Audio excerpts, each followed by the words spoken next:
ಸಂಸ್ಕೃತದಲ್ಲಿ ಒಂದು ಮಾತಿದೆ,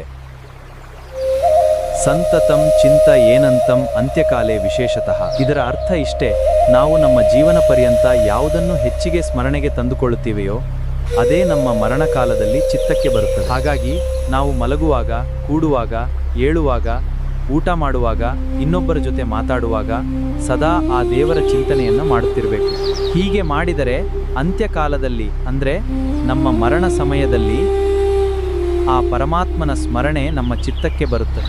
ಮರಣದ ಕೊನೆಯ ಕ್ಷಣದಲ್ಲಿ ಆ ಪರಮಾತ್ಮನ ಚಿಂತನೆ ನಮ್ಮ ಚಿತ್ತಕ್ಕೆ ಬಂದರೆ ಸಾಕು, ಯಮದೂತರು ಹತ್ತಿರ ಬರಲು ಹೆದರುತ್ತಾರೆ. ನಮ್ಮನ್ನು ಕರೆದೊಯ್ಯಲು ದೇವದೂತರು ಬರುತ್ತಾರೆ. ನರಕದ ಯಾವುದೇ ಭಯವಿರುವುದಿಲ್ಲ. ಹಾಗಾಗಿ ಸದಾಕಾಲ ಆ ಪರಮಾತ್ಮನ ಚಿಂತನೆಯನ್ನು ಮಾಡುವ ಹಾಗೂ ಮಕ್ಕಳಿಗೆ ದೇವರ ಹೆಸರನ್ನೇ ಇಡಿ. ಕೃಷ್ಣ, ರಾಮ, ನಾರಾಯಣ, ಗೋವಿಂದ ಹೀಗೆ ಹೆಸರನ್ನು ಇಡಬೇಕು. ಅವರನ್ನು ಕರೆಯುವ ನೆಪದಲ್ಲಾದರೂ ಆ ಪರಮಾತ್ಮ ಸ್ಮರಣೆಯೂ ಆಗುತ್ತದೆ. ನಿಮಗೆ ಒಂದು ಸಣ್ಣ ಉದಾಹರಣೆ ಹೇಳುವುದಾದರೆ, ಭಾಗವತದ 6ನೇ ಸ್ಕಂದದಲ್ಲಿ ಒಂದು ಸಣ್ಣ ಕಥೆ ಬರ್ತದೆ, ಹೇಳುತ್ತೇನೆ ಕೇಳಿ. ಅಜಾಮಿಳ ಅಂತ ಒಬ್ಬ ಸದ್ಬ್ರಾಹ್ಮಣ ಇದ್ದ. ಅವನಿಗೆ ಒಬ್ಬ ಸುಂದರವಾದ ಹಾಗೂ ಶೀಲವಂತೆ ಹೆಂಡತಿಯೂ ಇದ್ದಳು.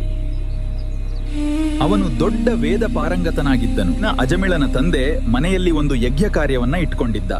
ಅದಕ್ಕೆ ಬೇಕಾದ ಸಮಿತ್ತು ತರಲು ಅಜಮಿಳನನ್ನ ಕಾಡಿಗೆ ಕಳಿಸಿದ. ಮಿತ್ತು ತರಲು ಕಾಡಿಗೆ ಬಂದ ಅಜಮಿಳ ಅಲ್ಲಿ ಒಬ್ಬ ಇತರೆ ಜಾತಿಯ ಸ್ತ್ರೀಯನ್ನು ನೋಡಿ ಅವಳ ಸೌಂದರ್ಯಕ್ಕೆ ಮಾರು ಹೋಗುತ್ತಾನೆ.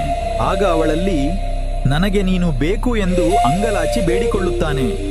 ಅದಕ್ಕವಳು, ನಾನು ನಿನಗೆ ಬೇಕೆಂದರೆ ನೀನು ಮಾಡುವ ಪೂಜೆ, ಹೋಮ, ಜಪ, ಮಂತ್ರ ಎಲ್ಲವನ್ನು ಬಿಟ್ಟು ನನ್ನ ಜೊತೆ ಇರಬೇಕು ಎಂದು ಷರತ್ತು ಹಾಕ್ತಾಳೆ. ಅದಕ್ಕೆ ಅವನು ಒಪ್ಪಿ ಎಲ್ಲವನ್ನು ಬಿಟ್ಟು ಆಕೆಯ ಮನೆಯಲ್ಲೇ ಇದ್ಬಿಡುತ್ತಾನೆ. ಹಾಗೂ ಆಕೆಯಲ್ಲಿ 10 ಮಕ್ಕಳನ್ನು ಪಡೆಯುತ್ತಾನೆ. ಅದರಲ್ಲಿ ಕೊನೆಯ ಮಗನನ್ನು ಕಂಡ್ರೆ ಅವನಿಗೆ ಬಹಳ ಪ್ರೀತಿ. ಅವನ ಹೆಸರನ್ನ ನಾರಾಯಣ ಅಂತ ನಾಮಕರಣ ಮಾಡಿರ್ತಾನೆ. ಏನು ಬೇಕಿದ್ರೂ ತನ್ನ ಸಣ್ಣ ಮಗನನ್ನೇ ಕರೆಯುತ್ತಿರ್ತಾನೆ.